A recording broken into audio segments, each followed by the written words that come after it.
The house had been silent for 847 days. Kang Min-Jae counted them. Every morning when he woke in the bed that felt too large. Every evening when he returned to rooms that echoed with absence.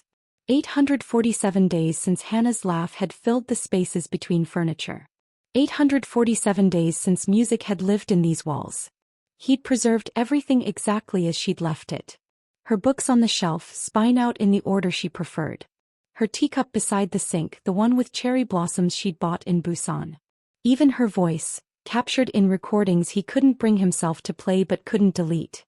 The Seoul penthouse sprawled across the top floor of a building Min-Jae owned, all windows and marble and the kind of wealth that meant nothing when you woke up alone.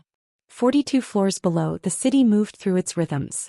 Up here, time had stopped the moment Hana's heart had. Until the morning Min-Jae heard singing.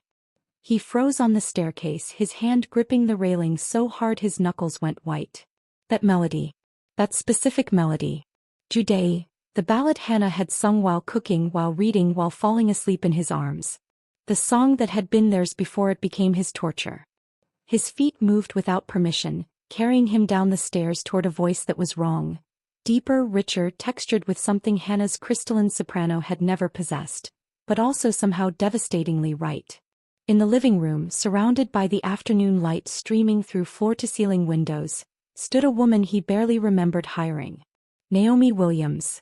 His new housekeeper, hired 3 months ago by Mrs. Park after the previous staff had finally accepted that Mr. Kang didn't notice their presence anyway. Didn't notice anything except the carefully maintained shrine to a love story that ended too soon. She was arranging white chrysanthemums in a vase. The flowers he bought every week for Hana's photograph, completely unaware of his presence. Her dark skin seemed to glow in the sunlight, her natural curls pulled back in a simple style that revealed the elegant line of her neck. She wore the standard uniform, but something about the way she moved spoke of grace, of someone who understood beauty even in humble work. And she was singing. In Korean. In perfect, heartbreaking Korean.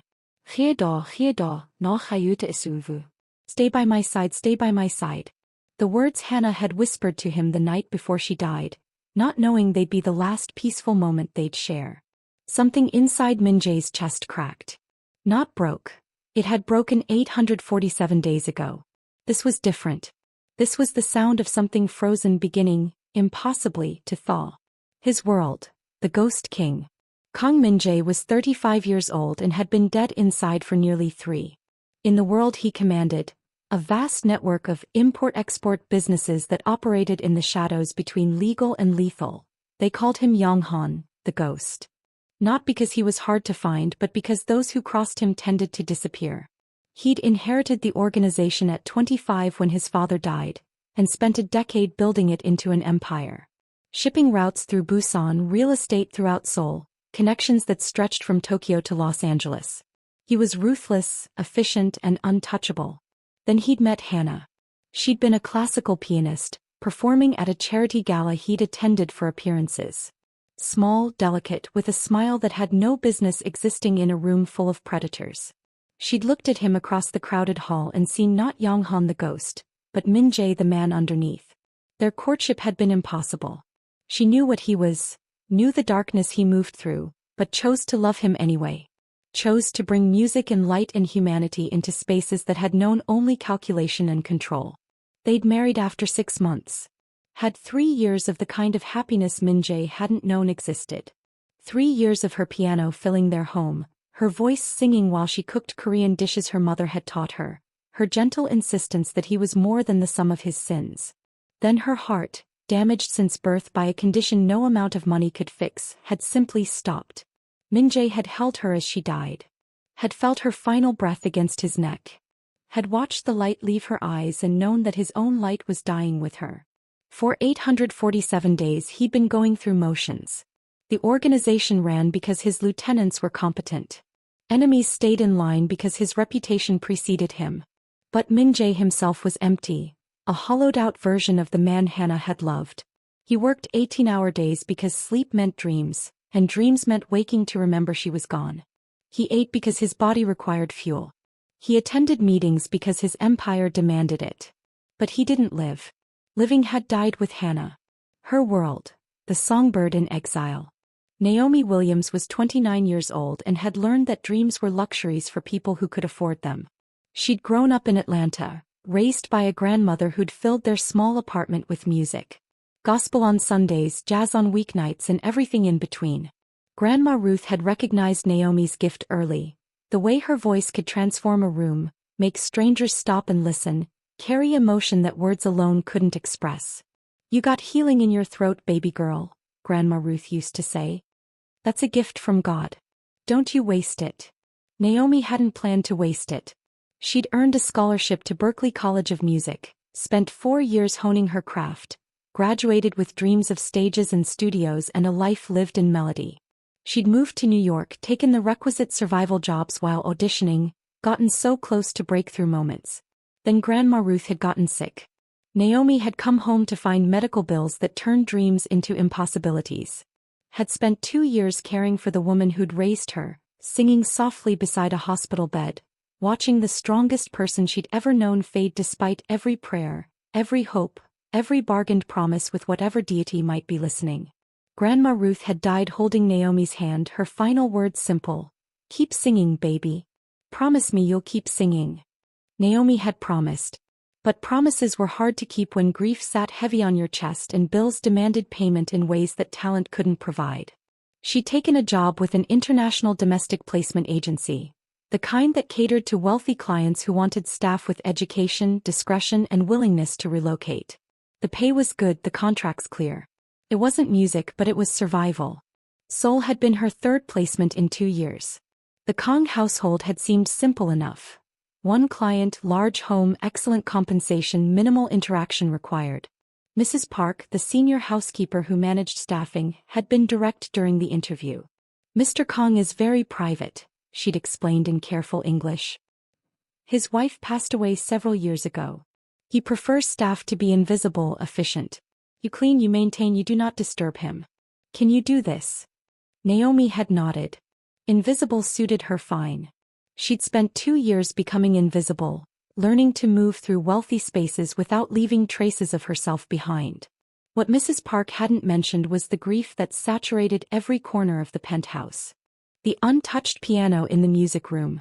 The photographs that were carefully dusted but never moved. The way Mr. Kang walked through his own home like a ghost haunting spaces that no longer wanted him. Naomi recognized that particular brand of loss. Had worn it herself after Grandma Ruth died. Knew the weight of it, the way it made color fade from the world, the way it turned living into merely surviving. She'd been in Seoul for 3 months now, learning Korean in her off hours through apps and evening classes. Learning the culture, the food, the customs. Falling in love with a country that felt, somehow, like it had been waiting for her. The music especially, the way Korean ballads could break your heart and heal it in the same breath. Judae had become her favorite. She discovered it in a language class, learned its meaning, felt its melody settle into her bones the way good songs did. She sang it while working, letting the Korean words flow even though her pronunciation was still imperfect, still carried the weight of her Georgia roots. She'd never known it was his song. His and his late wife's. She'd never known that singing it would change both their lives. The collision. Naomi heard the sharp intake of breath and turned, her voice cutting off mid-word. Mr. Kang stood at the base of the stairs, one hand still gripping the railing. He was staring at her with an expression she couldn't decipher. Shock perhaps, or pain, or something that looked like seeing a ghost. He was objectively one of the most striking men she'd ever seen. Tall for a Korean man, maybe 6 feet, with the kind of build that spoke of discipline and power. His black hair was styled back from a face that could have been carved from stone, all sharp angles and controlled intensity. He wore a charcoal suit tailored so precisely it looked like armor, and his dark eyes held a weight that made her instinctively step back. This was only the 4th time she'd actually seen him in 3 months. He left early, returned late, and when their paths did cross, he looked through her as if she were furniture. But he was looking at her now. Really looking at her. "I'm sorry," Naomi said quickly, bowing the way Mrs. Park had taught her. "I didn't mean to disturb you. I thought you were at the office." He didn't respond. Didn't move. Just kept staring with eyes that looked like they'd seen something impossible. The silence stretched until it became uncomfortable. Naomi set down the flowers she'd been arranging, suddenly very aware of how alone they were. How little she knew about this man except that he was powerful, wealthy, and carried grief like a second skin. The flowers are for, she gestured toward the photograph on the mantel, the beautiful Korean woman with the gentle smile, for Mrs. Kang. You buy them every week. I just thought I'd arrange them nicely. Something flickered across his face. His jaw clenched and she saw his free hand curl into a fist at his side. That song, he said finally, his voice rough, accented but clear. Where did you learn that song? Jude? Naomi touched her throat self-consciously. In my Korean class. The teacher said it was a classic ballad. I'm sorry if I butchered the pronunciation. I'm still learning. You speak Korean. It wasn't a question, but his tone suggested surprise. I'm trying to. I've been taking classes since I arrived. I like understanding the music I'm listening to. Understanding the culture. She paused. Should I not sing while I work? Mrs. Park didn't say anything about it, but if it bothers you. No. The word came out sharp, then softer. No, it's. How do you know that song? There was something in his voice now, something raw and exposed that made Naomi's heart clench with unexpected compassion. Just from class, she said gently. Was it special to you? Min-Jae's control, so carefully maintained for 847 days, shattered. He turned away from her, one hand coming up to cover his face. His shoulders shook once, twice. And then Naomi heard it. A sound that didn't belong in this pristine, carefully controlled space. He was crying. Not quiet tears, but the kind of sobbing that came from somewhere deep and broken, the kind that had been held back too long and could no longer be contained. The sound of a man who'd forgotten how to grieve properly, who'd locked everything away until a simple song had blown the door open. Naomi froze, uncertain. Every instinct screamed that she should leave, give him privacy, pretend she hadn't witnessed this moment of vulnerability from a man who clearly never allowed himself to be vulnerable. But Grandma Ruth's voice echoed in her head. When someone's hurting, baby, you don't turn away. You sit with them. You witness their pain. That's what love does. So instead of leaving, Naomi did something either incredibly brave or incredibly foolish. She walked over to where Min-Jae had collapsed onto the couch, his face still hidden, his whole body shaking with grief that had finally found its voice. And she sat beside him. Not touching, not speaking, just present. After a long moment she began to hum. Softly. Gently. Not Jude, but something older, something from Grandma Ruth's gospel collection. A hymn about peace and rest and burdens being lifted. The melody wound around them in the sunlit room and slowly, so slowly, Min-Jae's sobs quieted. His breathing steadied.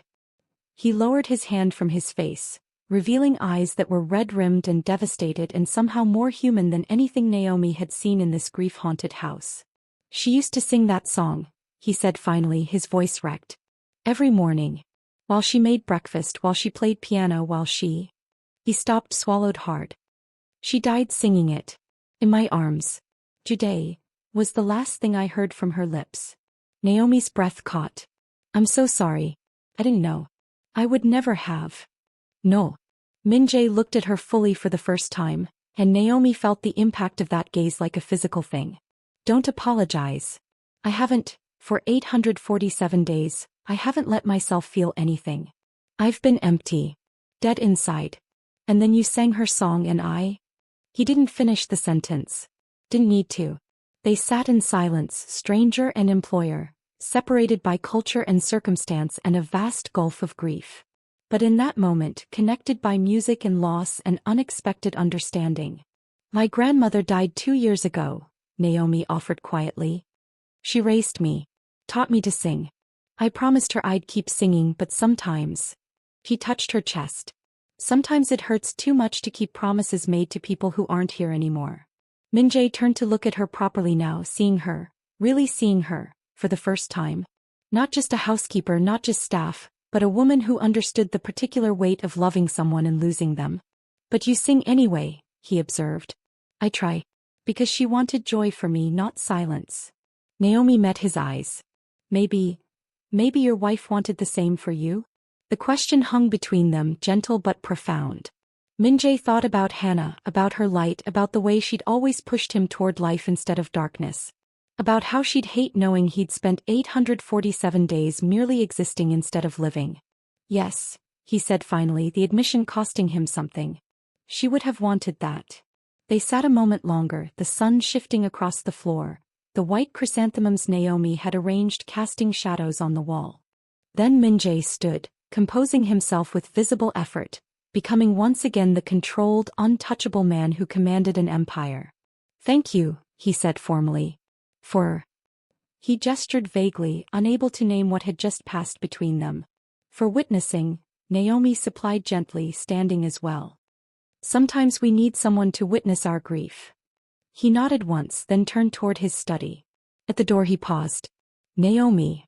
Her name in his mouth sounded different, weighted with something new. Would you consider singing while you work? If it doesn't trouble you." She understood what he was really asking. "Would you bring music back into this house? Would you help me remember what it means to feel?" "Yes," she said simply. "I can do that." As Min-Jae disappeared into his study, Naomi returned to her flowers, her hands slightly shaky from the intensity of what had just occurred. She didn't know it yet, but she'd just cracked open something that had been sealed shut for 847 days. Didn't know that the man in the study was sitting at his desk, staring at nothing, feeling the first stirrings of something that might eventually become hope. Didn't know that her voice had just become the most dangerous and precious thing in Kang Min-Jae's carefully controlled world. Mrs. Park noticed the change first. For 3 months she'd worked in a house that felt like a mausoleum. Mr. Kang had been efficient, polite, and utterly disconnected from everything around him. He'd approved her decisions with absent nods, signed checks without looking at amounts, existed in his home without really inhabiting it. Now 2 weeks after the incident with the song, something had shifted. Mr. Kang was present. He worked from home more often, his office door left slightly ajar instead of firmly closed. He noticed things, commented on the new arrangement of his books, asked Mrs. Park how her daughter's university entrance exams had gone, thanked the cook by name for dinner. And most tellingly, he asked about schedules. "What days does Ms. Williams work?" he'd inquired casually, as if the answer didn't matter. Mrs. Park wasn't fooled. She'd been managing households for 30 years and knew the signs of a man becoming interested in a woman. Under normal circumstances, she'd have intervened immediately. Office romances were messy, but employer-employee relationships were catastrophic. But these weren't normal circumstances. She'd watched Mr. Kang dying by inches for 3 years. Had seen him turn from a man who occasionally smiled to a ghost who merely functioned. Had worried, privately, that he might one day simply decide to stop functioning altogether. And now Naomi Williams had walked into his life singing Jude, and suddenly there was color in Mr. Kang's face again. So Mrs. Park said, "Ms. Williams works Monday through Friday 9 a.m. to 5 p.m. Weekends off unless there's a special event." She didn't mention that she'd already adjusted the schedule to ensure Naomi was always present when Mr. Kang was home. Some interventions required discretion. The piano. On a Wednesday afternoon, Naomi was dusting the music room when she heard it. A single note from the piano that had been silent since before her arrival. She turned to find Min-Jae standing at the instrument, one finger resting on middle C. He looked at the piano like it might bite him, his expression a mixture of longing and pain. "I'm sorry," Naomi said softly. "I should have asked before cleaning in here." Mrs. Park said this room was usually off limits. "No, it's..." Min-Jae pressed the key again, listening to the note fade. "Needs to be maintained. Hana would hate knowing her piano was being neglected." He said her name out loud. For the first time in Naomi's presence, he spoke of his wife as more than a ghost, as a real person who'd existed and mattered. "Did she play often?" Naomi asked, setting down her dust cloth. "Every day. She was a classical pianist. Trained at Juilliard." A ghost of a smile crossed his face. She could have performed professionally, but she said she preferred playing for love instead of applause. "That's beautiful." She was beautiful. Min-Jae ran his hand across the piano's lid. Everything about her was beautiful. Her music, her heart, the way she saw good in a world that's mostly darkness. Naomi heard what he didn't say. "Unlike me. Unlike what I am." "I'm sure she saw good in you," Naomi offered quietly. Min-Jae looked at her sharply, as if surprised she'd understood the subtext. "She saw what she wanted to see. Made me better than I am. Or maybe she just saw the truth." They stood in silence, the unplayed piano between them like a bridge neither knew how to cross. Do you play? Min-Jae asked suddenly. A little. Grandma Ruth taught me enough to accompany myself when I sang. Naomi touched the piano's edge tentatively. Nothing like professional training though. Play something. It wasn't quite a command, but it wasn't quite a request either. Naomi hesitated, suddenly aware of how intimate this moment was. Standing in his late wife's music room, being asked to touch an instrument that held years of memories. Are you sure? She asked. Please. That word again. Please. Min-Jae didn't seem like a man who said please often. Naomi sat at the bench, her fingers finding the keys. They were perfectly maintained, perfectly tuned, waiting for hands that would never touch them again. She began to play a simple melody. Nothing complex, nothing that would pretend to match the skill of the woman who'd owned this piano. Just a gospel hymn Grandma Ruth had loved, her fingers finding the chords while her voice rose to join them. Amazing grace, how sweet the sound that saved a wretch like me. I once was lost, but now am found, was blind, but now I see. The song filled the room, warm and full and achingly honest. Naomi sang it the way Grandma Ruth had taught her. Not perfect, not polished, but true. Singing it like she meant every word, like the grace she sang about was real and necessary and available even to people who'd lost their way. When she finished, silence settled like snow. Naomi turned on the bench to find Min-Jae staring at her with an expression that made her breath catch. Not grief this time, but something else. Something that looked like wonder. You have an extraordinary gift, he said quietly. I just sing. No. He shook his head. You don't just sing. You bring something to life in the music. Something. He struggled for words in English, then switched to Korean before translating. Something that heals. Naomi felt her cheeks warm. My grandmother used to say the same thing. She was right. Min-Jae moved closer, his eyes never leaving hers. Naomi, I need to tell you something. The shift to her first name felt significant, intimate. Her heart began to beat faster. What is it? Since Hana died, I've been empty. I've moved through my days without feeling them.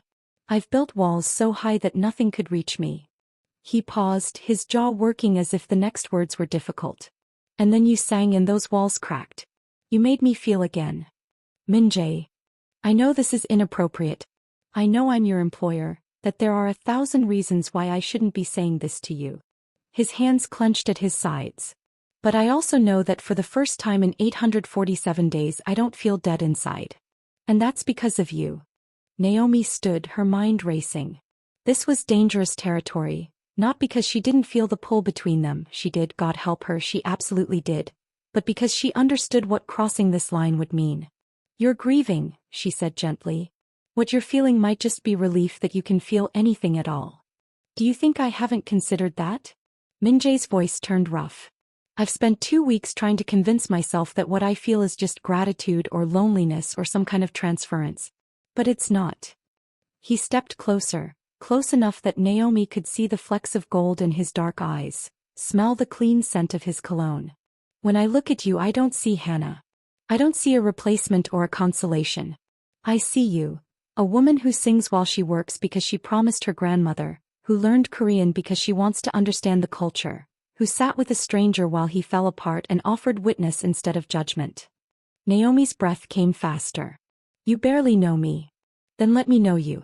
Let me take you to dinner, hear your story, understand who you are beyond these walls. I work for you. Then I'll change the employment arrangement. You can report to Mrs. Park instead, or I can hire you a different position entirely, or... That's not the point. Naomi stepped back, needing distance to think clearly. The point is that you're vulnerable right now. You're opening up after years of being closed off, and the first person who makes you feel something seems like the answer. But I might not be. I might just be convenient. Min-Jae's expression hardened, and for a moment Naomi saw the man who commanded an empire, who made people disappear, who'd built walls high enough to keep the world out. I've been called many things, Naomi Williams, but impulsive has never been one of them. I don't do anything without careful consideration, and I don't say things I don't mean. Then consider this carefully. Her voice was steady despite her racing heart. Consider what it would mean if you're wrong. If what you're feeling is just the first thaw after a long winter, and you mistake it for spring. They stared at each other across the music room, the piano silent now between them, bearing witness to a moment that could change everything or nothing. Finally Min-Jae nodded. You're right. You're wise to be cautious, especially with someone like me. Someone like you? Someone dangerous. He said it flatly, factually. Someone who operates in shadows, who's made choices that would horrify you if you knew the details. Naomi thought about that. About the guards she'd noticed around the building, the different way people treated him, the carefully controlled violence she sensed beneath his polished exterior. I'm not naive, she said quietly. I know you're not just an import-export businessman. I know there's more to your world than what appears in annual reports. And that doesn't frighten you? But. She touched her chest where her heart was beating too fast. What frightens me more is this feeling. This pull toward you that I can't quite explain. Because you're right, I feel it too. Min-Jae's eyes flashed with something fierce and possessive. Say that again. I feel it too, Naomi admitted. When you look at me, when you say my name, when you ask me to sing, I feel something I wasn't expecting to feel.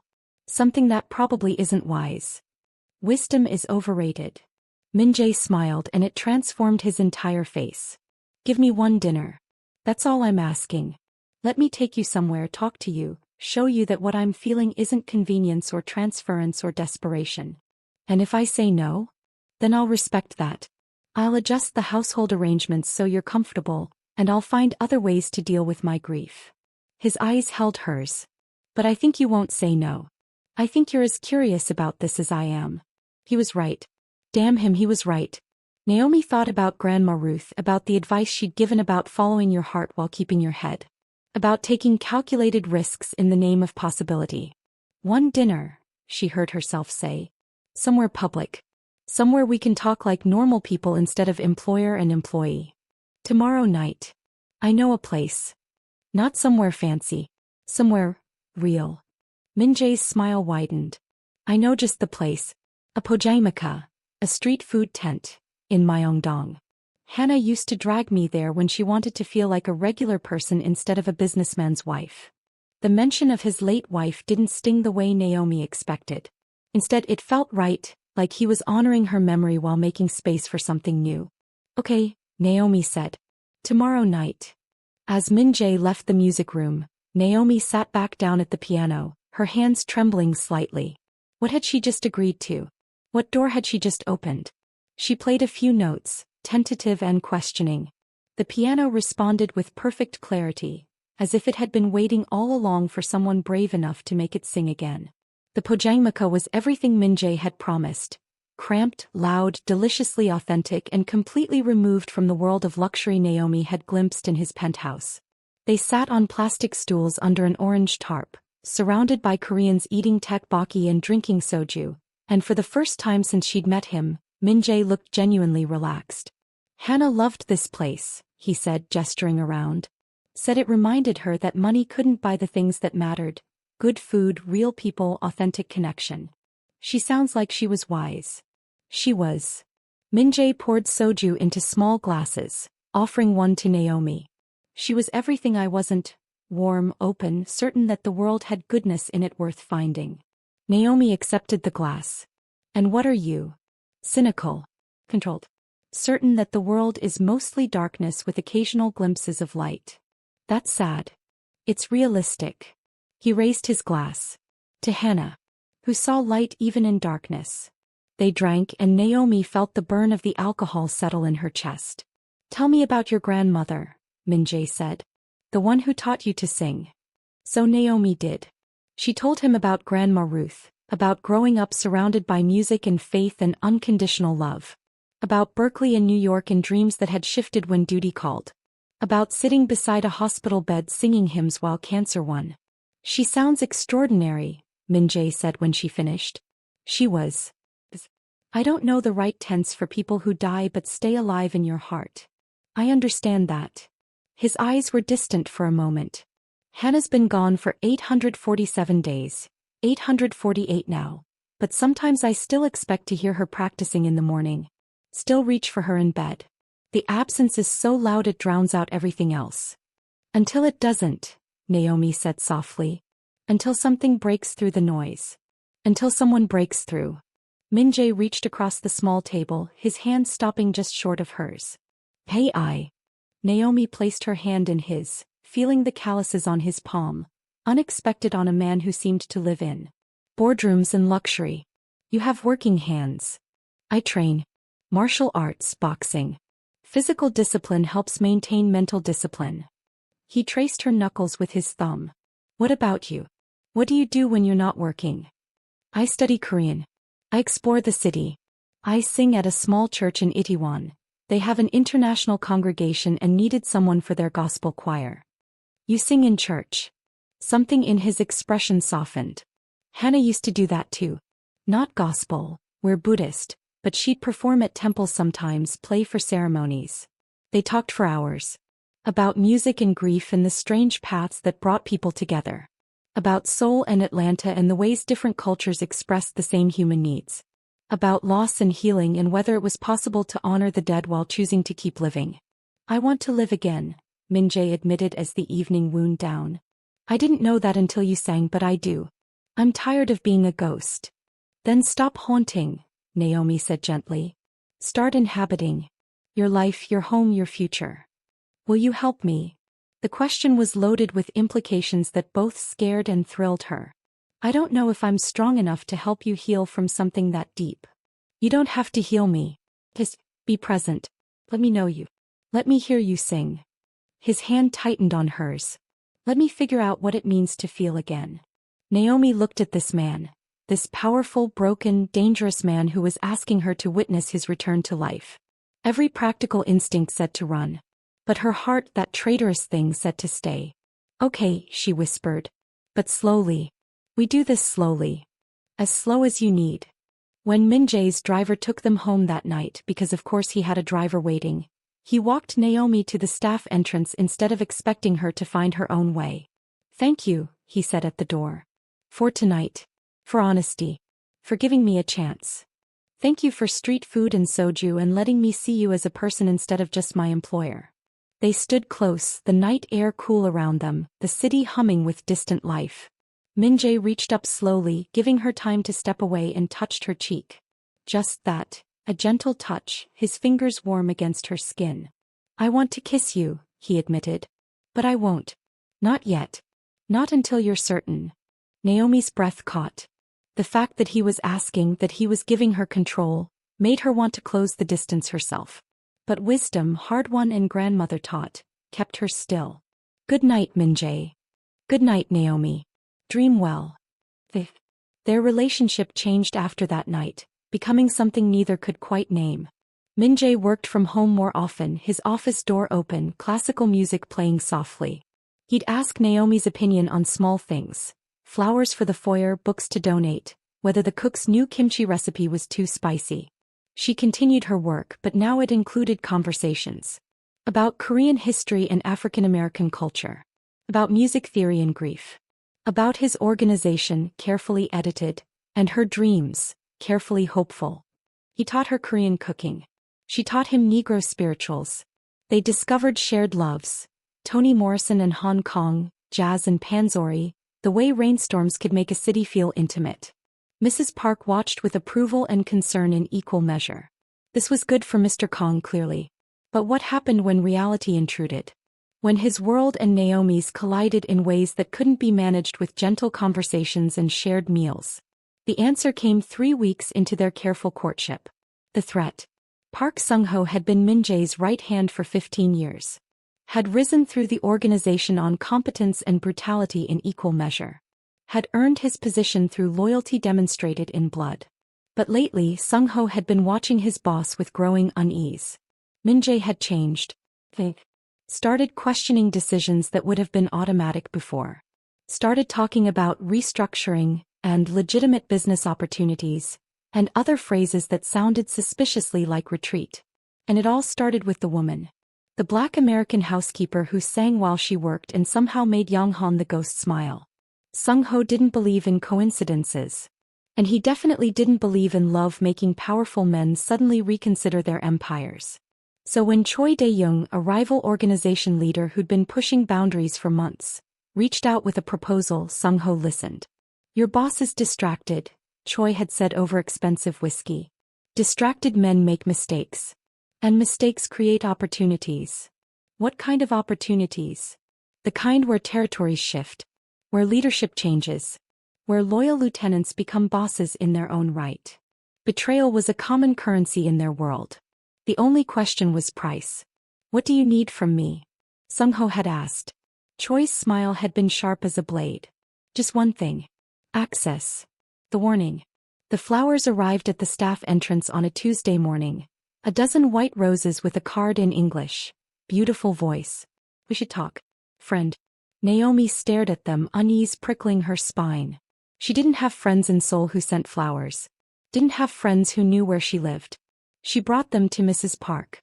Did someone send these? The older woman's expression darkened. No. And Mr. Kang never sends flowers here. She examined the card. Naomi, has anyone been following you? Anyone paying too much attention?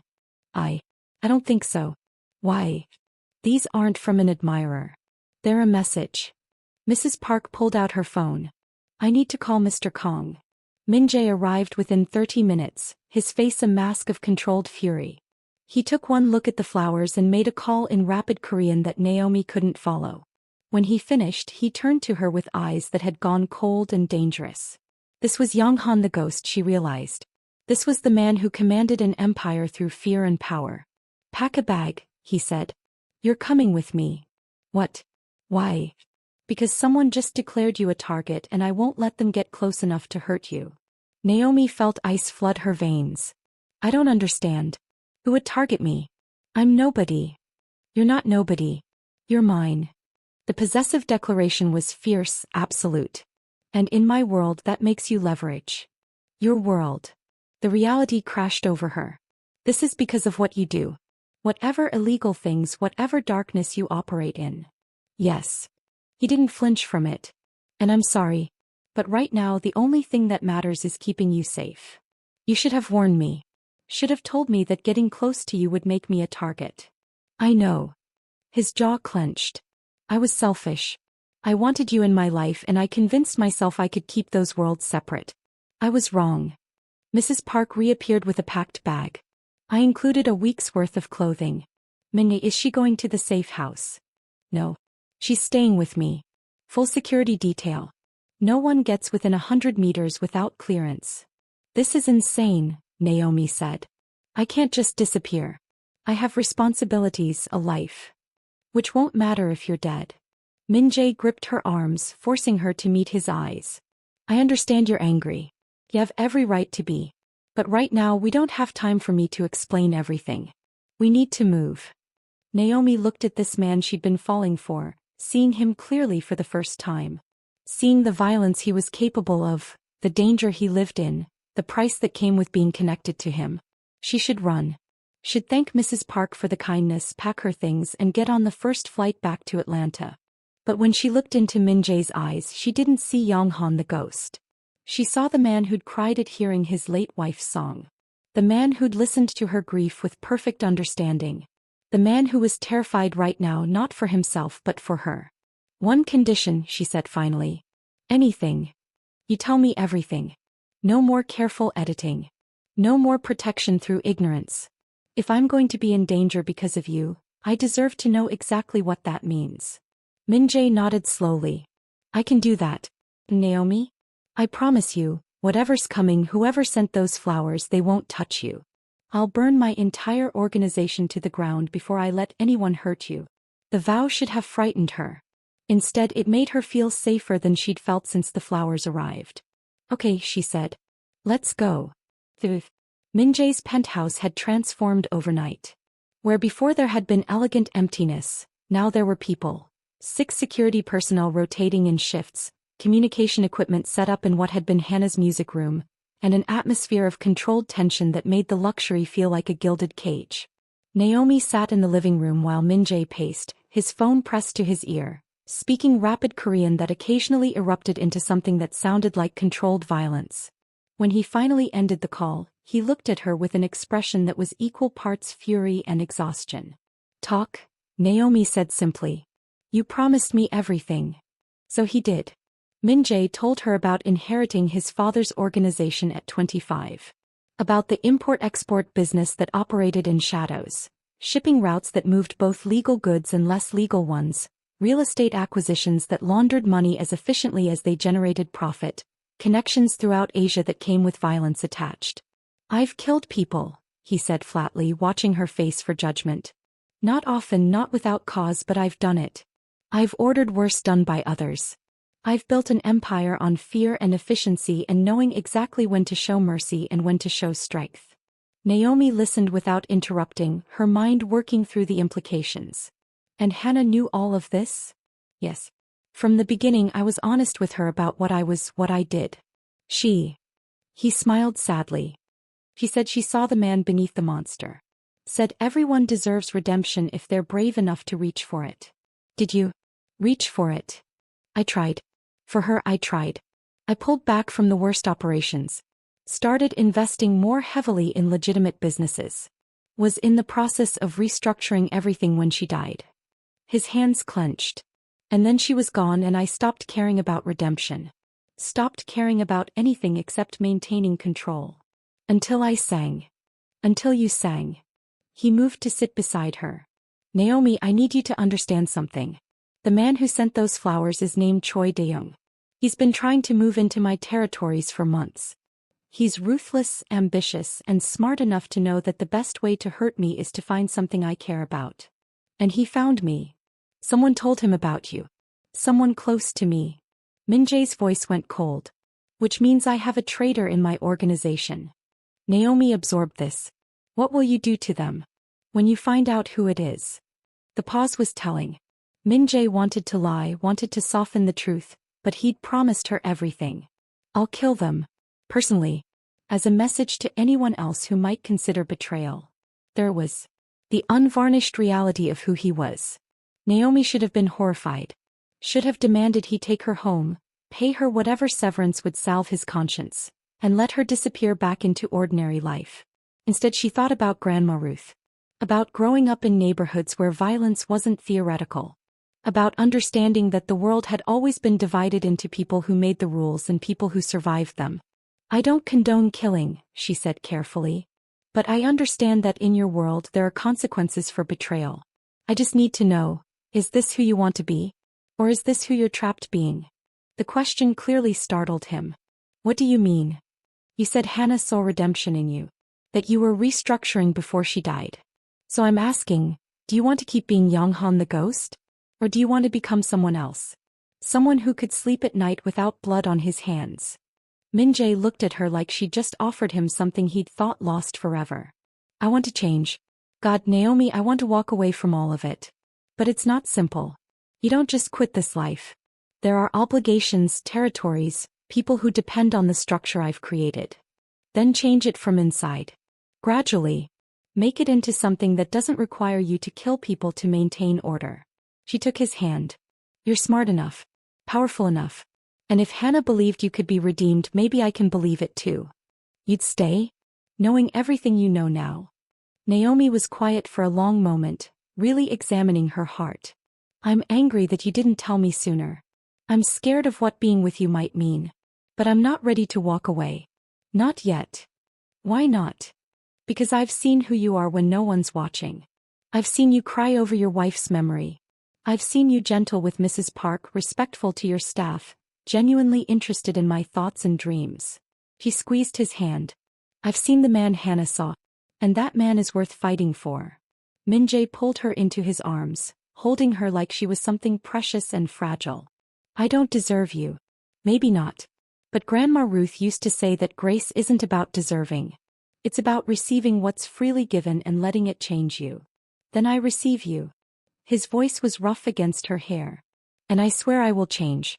I swear I will become someone worthy of your grace." They sat like that for a long time, wrapped in each other, while guards moved quietly through the penthouse and the city glittered 42 stories below. The investigation. Over the next 3 days, Min-Jae's organization tore itself apart looking for the traitor. Naomi watched from the sidelines as men came and went, their faces hard and their voices harder. She heard snippets of Korean that her classes had prepared her for, words like betrayal and blood and loyalty. Kang Min-Jae's head of security became a constant presence. He was polite to Naomi, even gentle, but she saw the lethal competence beneath his professional exterior. "Miss Williams," he said on the second day, finding her in the kitchen making tea. "May I ask you something?" "Of course. Why are you still here?" Most people would have run the moment they understood what Mr. Kang really is. Naomi poured hot water over tea leaves, considering the question. "My grandmother used to say that running from hard things was easy. It's staying that takes courage. But the danger is real. Choi Dae-young won't stop just because you're innocent. In our world, innocence doesn't matter. Only leverage matters. I understand that. And I'm terrified if I'm honest. But I'm also..." She struggled for words. "I'm also seeing someone try to claw his way back from darkness. And maybe that's worth the risk." Kang studied her for a long moment. "Miss Williams, I've worked for Min-Jae for 15 years. I've never seen him care about anything the way he cares about you. That makes you the most dangerous thing in his life." "Dangerous to him or to me?" "Both." Kang's expression softened slightly. "But also potentially the most healing. Hana brought light to his life, but she was always slightly apart from his world. You're choosing to stand in it. That's different. Is that good or bad? I don't know yet. Ask me when this is over." The confession. They found the traitor on day 4. Naomi was in the music room. She'd started using it as her own space, playing Hana's piano while Min-Jae worked, when she heard shouting from the office. She emerged to find Park Sung-ho on his knees in the living room, surrounded by 3 men with guns. Min-Jae stood before him, his face carved from ice. "Hyung," Sung-ho was saying, using the familiar form for older brother. "Please. Let me explain. Explain how you sold information about Naomi to Choi. Explain how you've been feeding him intelligence for 6 months." Min-Jae's voice was deadly calm. "There's nothing to explain, Sung-ho. You betrayed me. I was trying to save you. You've been destroying yourself since Hana died. Becoming weak, distracted. The organization needs strong leadership, not a ghost pretending to be alive. So you decided to help our enemy? I decided to create a situation where you'd have to wake up. Have to be Yonghan again instead of this hollow thing you've become." Sung-ho's eyes were desperate. "And then she showed up. That woman. And you started caring again, but not about the organization. About her. About music and redemption and all the things Hana used to talk about. Hana was right about those things.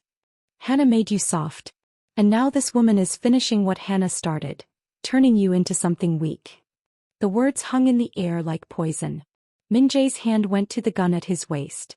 Naomi saw his finger rest on the grip, saw the muscle in his jaw working. This was it. The moment where he either became the man Sung-ho accused him of being, or chose something different. "Min-Jae." Naomi's voice cut through the tension. "Don't." He turned to look at her, his eyes dark with rage. "He betrayed me. Put you in danger. This is how we handle betrayal. I know. And I'm not saying there shouldn't be consequences. But..." She moved closer, ignoring the guns, ignoring the men who tensed at her approach. "But killing him makes you exactly what he's accusing you of being. It makes you the monster instead of the man. He deserves to die. Maybe. But do you deserve to carry another death? Another piece of darkness?" She touched his arm gently. "You told me you wanted to change. That you wanted to be someone Hana could be proud of. Is this how?" Min-Jae stared at her, the war between who he'd been and who he wanted to become playing out across his face. Finally he turned back to Sung-ho. "You're out. Completely. I'll give you 24 hours to leave Seoul. If I ever see you again, if I ever hear you've spoken my name or Naomi's name or done anything except disappear, I will kill you. Fully. Do you understand?" Sung-ho's face twisted. "You're letting me live because of her? You've become exactly what I feared." "No." Min-Jae's voice was cold. "I'm letting you live because of me. Because I'm choosing to be better than my father, better than this organization, better than the man I was yesterday." He nodded to Kang. "Get him out of my sight." After Sung-ho was removed, Min-Jae stood in the center of his living room, his whole body shaking with suppressed violence. Naomi went to him, wrapped her arms around him from behind, and felt him slowly relax into her embrace. "Thank you," he whispered. "For stopping me. for seeing who I could be even when I couldn't see it myself. That's what grace does, she said softly. It holds up a mirror and shows us our best selves. The deepening. That night, after the guards had changed shifts and the penthouse had settled into tense quiet, Min-Jae found Naomi on the balcony. She was humming Jude, her voice soft in the darkness, the city lights spread below like fallen stars. You're not afraid of me, he said, joining her at the railing. Should I be? Most people are. Even when they're trying to hide it. I'm afraid of what you can do. What your world demands. But you? She turned to face him. No. I'm not afraid of you. Why not? Because I've seen your heart.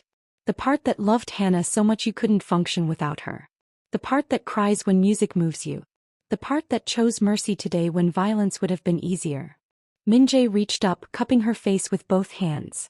I'm falling in love with you. I know it's too soon, I know we barely know each other, but Naomi, I'm falling so hard it terrifies me. Her breath caught. Min-Jae. You don't have to say it back. I just needed you to know. Because in my world people die without warning. And I couldn't live with myself if something happened and I'd never told you. Naomi covered his hands with hers. I'm falling too. Have been since you cried in my arms. Since you asked me to bring music back into your house. She smiled through sudden tears.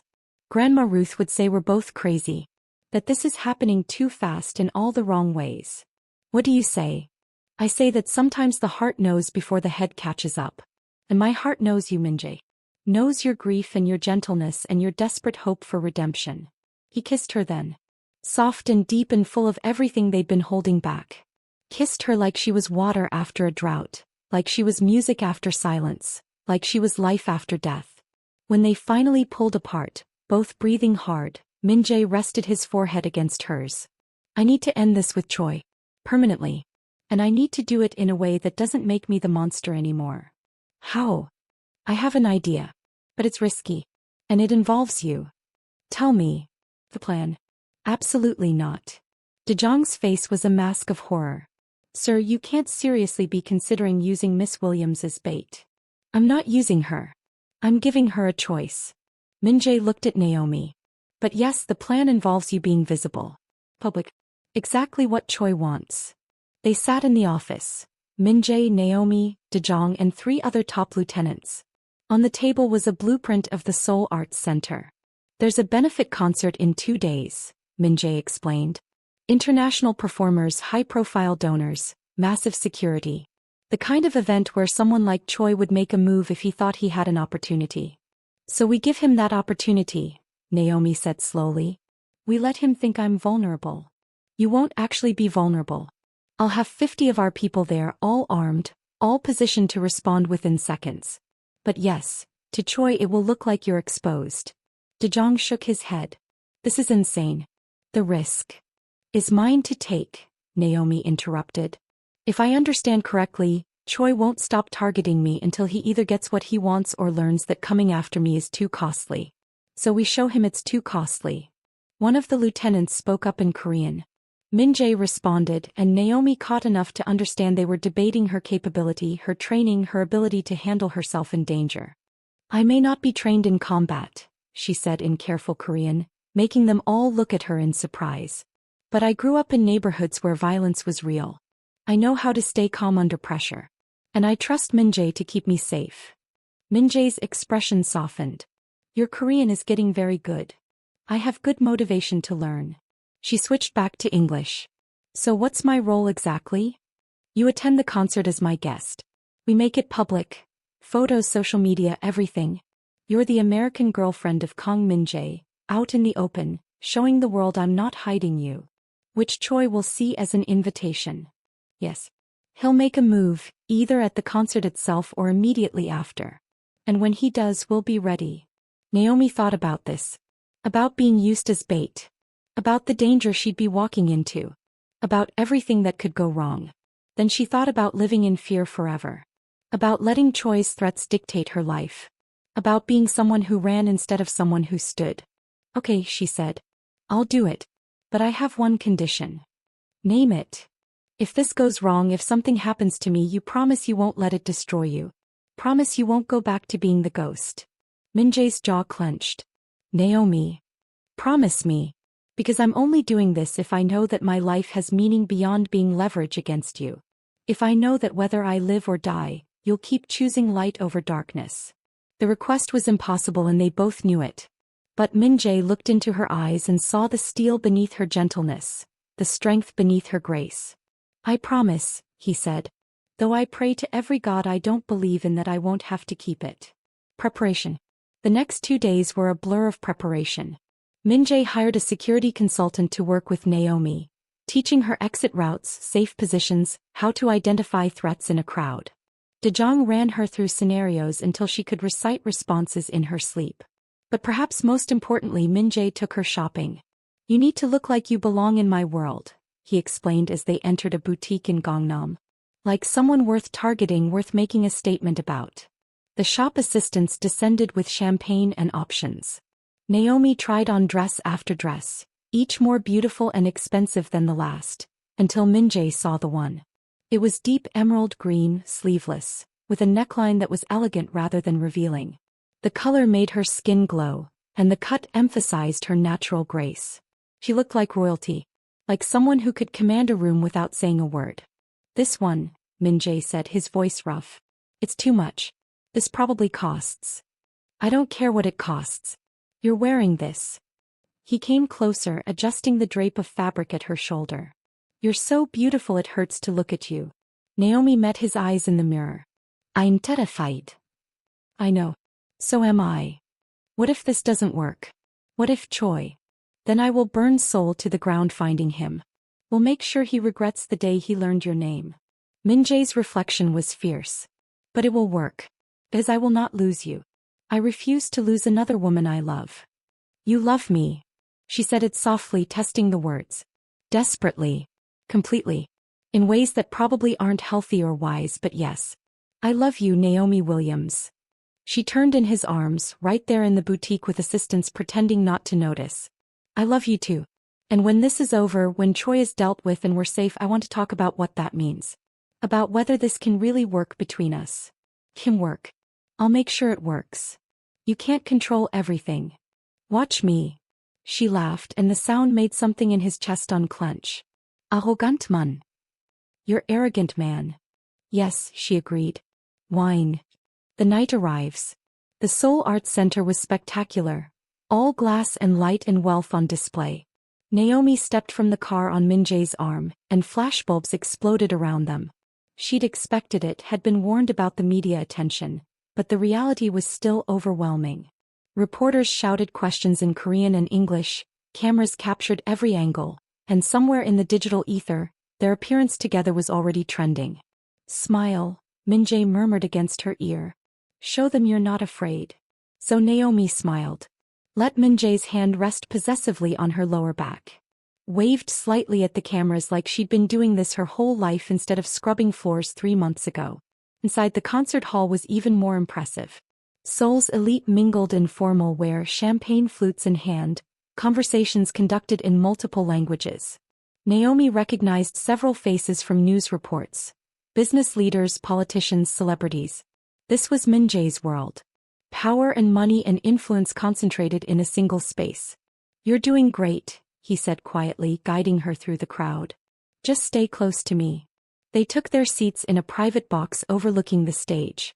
Dejong and 2 other guards positioned themselves at the exits, and Naomi could feel the weight of unseen protection all around them. The lights dimmed. The orchestra began.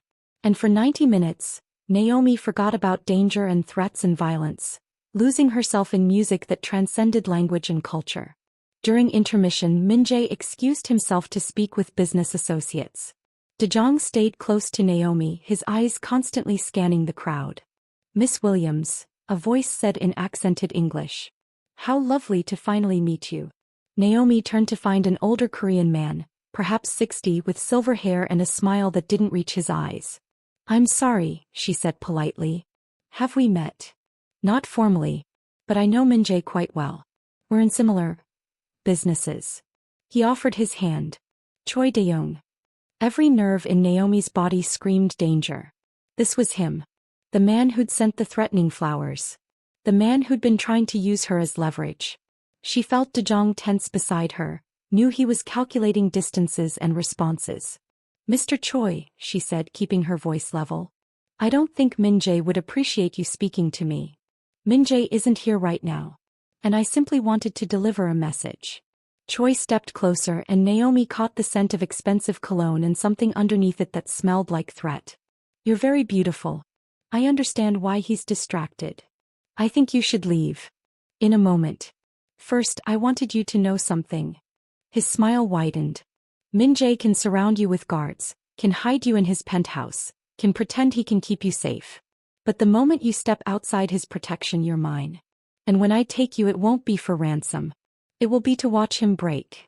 Naomi felt ice flood her veins, but she channeled every ounce of Grandma Ruth's steel spine.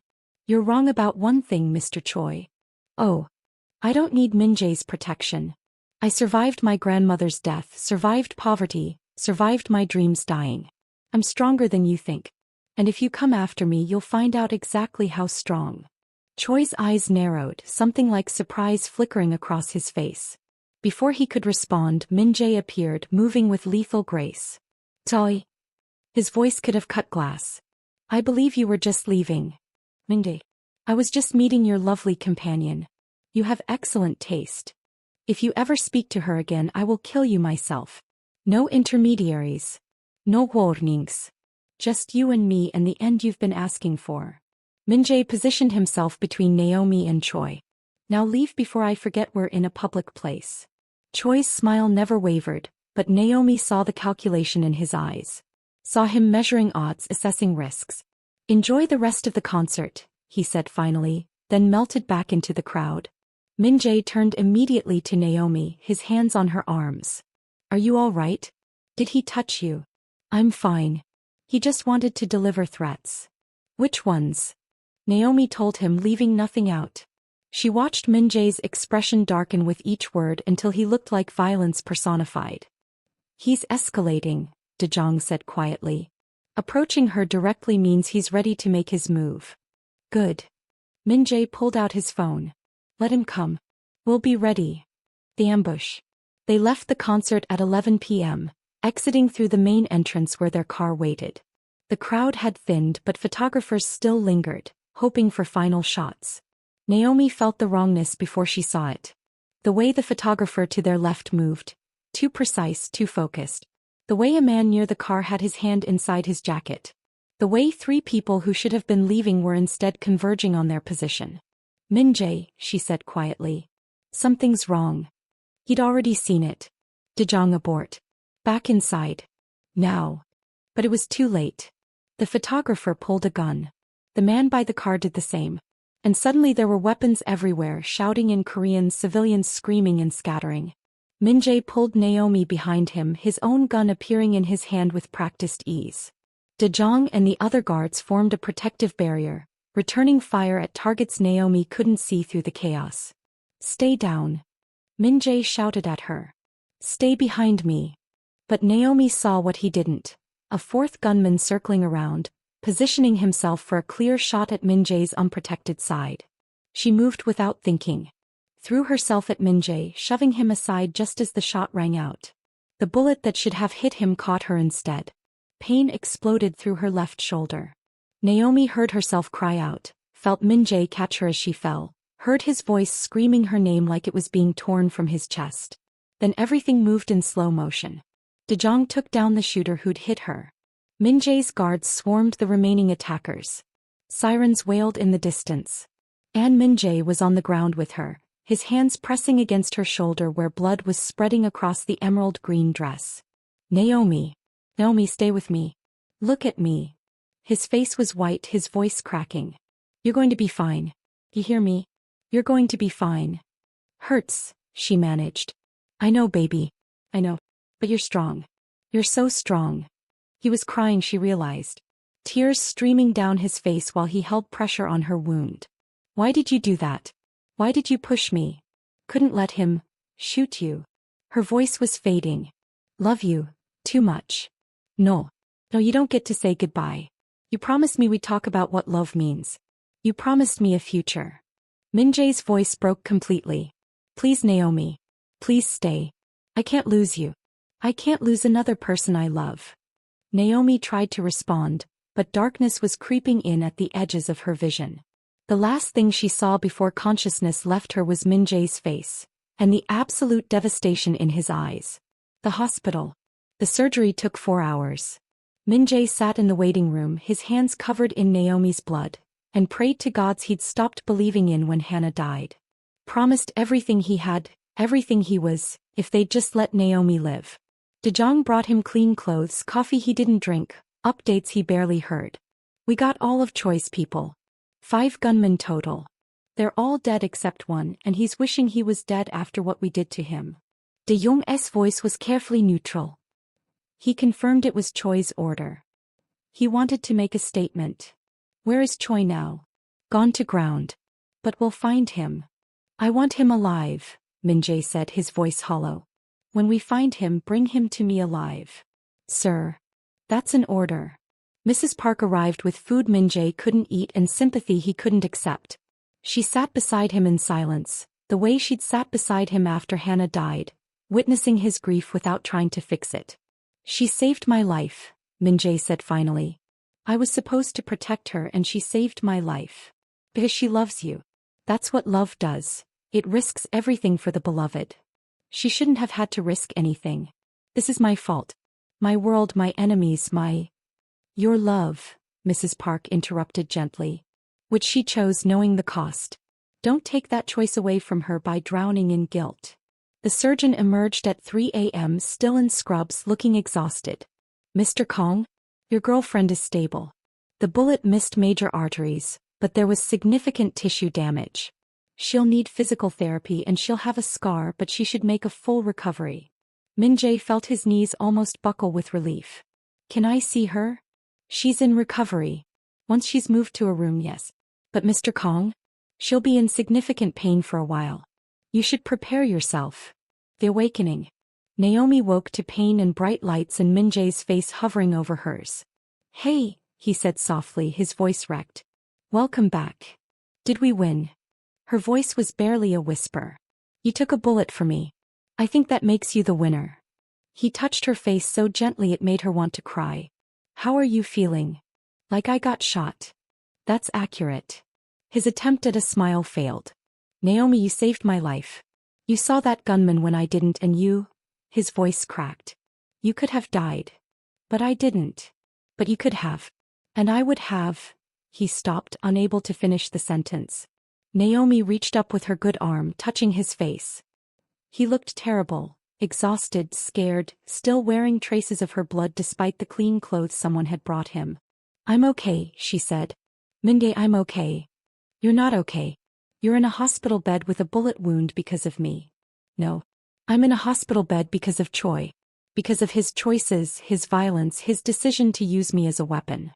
Her voice was firm despite her weakness. You don't get to take responsibility for other people's evil. But if you weren't with me, if I weren't with you, I'd be missing the best thing that's ever happened to me. He squeezed his hand. Min-Jae, listen to me. I don't regret loving you. I don't regret being at that concert. I don't even regret getting shot if it meant you survived. How can you say that? Because love isn't safe. It's never been safe. It's risky and terrifying, and it asks everything of us. Tears slid down her temples. But it's also the only thing that makes life worth living. Grandma Ruth taught me that. And I think Hana taught you the same thing. Min-Jae pressed his forehead to their joined hands, his shoulders shaking. I can't lose you. I won't survive losing you. You won't have to. I'm stubborn, remember? I survived my grandmother dying, my dreams dying, starting over in a foreign country. I can survive one bullet. He looked up at her with eyes that held everything. Fear and love and desperation and hope. I love you so much it's destroying me. Then let it destroy the old you and build someone new. Someone who believes in second chances and redemption and love that survives bullets. How are you so wise? Grandma Ruth. And pain. And falling in love with a man who needed someone to believe in him. Min-Jae kissed her hand, her wrist, the inside of her elbow, careful, reverent touches that spoke of relief and terror in equal measure. When you're better, he said against her skin, when you've healed, I'm taking you somewhere safe. Somewhere far from Seoul and violence and people who want to hurt you. And I'm going to spend every day making sure you know how precious you are. And what about Choi? Min-jae's expression went cold. Choi is being handled. The reckoning. They found Choi De-young in a warehouse in Incheon, surrounded by what remained of his organization. Min-jae arrived with 20 men all armed, all prepared for violence. But when they breached the warehouse they found Choi alone, his lieutenants having apparently decided that loyalty had limits when facing Yonghan the ghost. Min-jae. Choi tried for bravado but fear leaked through. You found me faster than I expected. You shot the woman I love. Did you think I wouldn't tear the world apart finding you? She jumped in front of you. That was her choice. And this is mine. Min-jae pulled out his gun, aimed it at Choi's head. His finger rested on the trigger and every person in that warehouse knew he was one breath away from pulling it. Choi closed his eyes accepting his death. But Min-jae thought about Naomi in that hospital bed. About her gentle insistence that he didn't have to be the monster anymore. About her belief that he could choose light over darkness. He lowered the gun. You're going to prison, he said instead. I have evidence of every illegal thing you've done for the past decade. Trafficking, racketeering, murder. I'm turning it over to the prosecutors and you're going to spend the rest of your life in a cell. Choi's eyes flew open. You'd let me live? I'm choosing to let the law handle you instead of becoming a murderer in front of 20 witnesses. That's not mercy, Choi. That's evolution. Min-jae stepped closer. But understand this. If you ever threaten Naomi again, if you ever speak her name, if you ever so much as think about her, I will forget about evolution and become the monster you've always feared. Are we clear? Crystal. Good. Min-jae turned and walked out of the warehouse, leaving Choi for the police who were already en route. Behind him he heard De-jong giving orders, securing the scene, ensuring everything was legal and documented. In the car De-jong said quietly, that was different. Yes. Hana would have been proud. I know. But I did it for Naomi. She asked me to choose light so I'm choosing it. And your organization? Restructuring starts tomorrow. We're going legitimate, all of it. I'll sell off the questionable operations, reinvest in legal businesses, and anyone who doesn't want to make the transition can leave.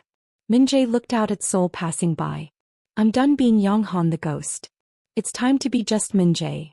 Just Min-jae with a multi-million-dollar empire and resources most people can't imagine. Just Min-jae who's in love and trying to deserve it. 6 months later. The rehabilitation had been slow and painful. Naomi's shoulder required months of physical therapy, and there were days when the pain made her question everything. But Min-jae was there for all of it. Driving her to appointments, helping with exercises, holding her when frustration made her cry. He'd transformed one wing of the penthouse into a rehabilitation space, hired the best therapists, and attended every session like his own healing depended on hers. Which in a way it did. Because while Naomi's shoulder healed, Min-jae was healing too. Dismantling his criminal empire piece by piece, building something new in its place. It wasn't easy. There were tensions, departures, threats from people who didn't want change. But Min-jae was immovable. He'd found something worth transforming for, and her name was Naomi Williams. The piano became their refuge. Most evenings found them in the music room, Naomi playing while Min-jae listened, or him attempting simple melodies while she sang. They played Jude, together now, the song that had broken him open, and it no longer brought only grief. Now it brought memory and gratitude and the knowledge that love could exist in multiple forms. Mrs. Park watched their relationship bloom with satisfaction. She'd been right to adjust those schedules, to bring these two broken people together. De-jong remained cautious but approving. Miss Williams had proven herself in the hospital, recovering with determination and grace, never once blaming Min-jae for the bullet she'd taken. That kind of strength earned respect. And on a warm spring evening 6 months after the shooting, Min-jae took Naomi back to the Pojangmaka where they'd had their first date. Full circle, she asked, settling onto the familiar plastic stool. New beginning, he corrected, pouring soju into small glasses. They ordered tteokbokki and mandu, falling into the easy conversation that had become their rhythm. Talking about her physical therapy progress, his business reorganization, the small moments that made up a life built together. I have something to tell you, Min-jae said when they'd finished eating. That sounds ominous. It's not. At least I hope it's not. He took her hand, his thumb tracing familiar patterns on her palm. The organization is fully legitimate now. Every questionable operation has been sold or shut down. I'm just a regular businessman who happens to have excellent security. Min-Jae, that's wonderful. Which means I can offer you something I couldn't before. He pulled out a small box and Naomi's breath caught. Is that? It's not a ring. Not yet. Open it. Inside was a key, simple, silver, gleaming in the tense orange light. It's to the penthouse, Min-Jae explained. Officially, legally yours. Not as my employee or my girlfriend but as my partner. I want you to move in with me. Make it our home instead of just mine. Fill it with music and laughter and all the life you've been bringing to it these past months. Naomi looked at the key, at this man who'd transformed himself for love, and felt tears prick her eyes. I need to tell you something too, she said. What? I got an offer. From Seoul National University. They want me to develop a music therapy program, teach classes on the healing power of music. She watched his face carefully. It's a 2-year contract with possibility of permanent position. Min-Jae's smile could have lit the entire city. You're staying? In Seoul? If you want me to. He laughed, the sound full of joy and relief. Naomi, I want you to stay forever. I want to wake up to your singing every morning. I want to come home to you every evening. I want to build a life that would make both Hana and your grandmother proud. Then yes. She closed her hand around the key. Yes, I'll move in. I'll stay. Yes to all of it. Min-Jae pulled her into his arms, right there in the street food tent, and kissed her like they had all the time in the world and also like every moment was precious. When they finally pulled apart, both breathing hard, Naomi touched his face. I love you, Kang Min-Jae. I love the man you were, the man you are, and the man you're becoming. I love you, Naomi Williams. You saved my life in more ways than one. So we saved each other. Yes. And we'll keep saving each other. Every day. For the rest of our lives. 1 year later.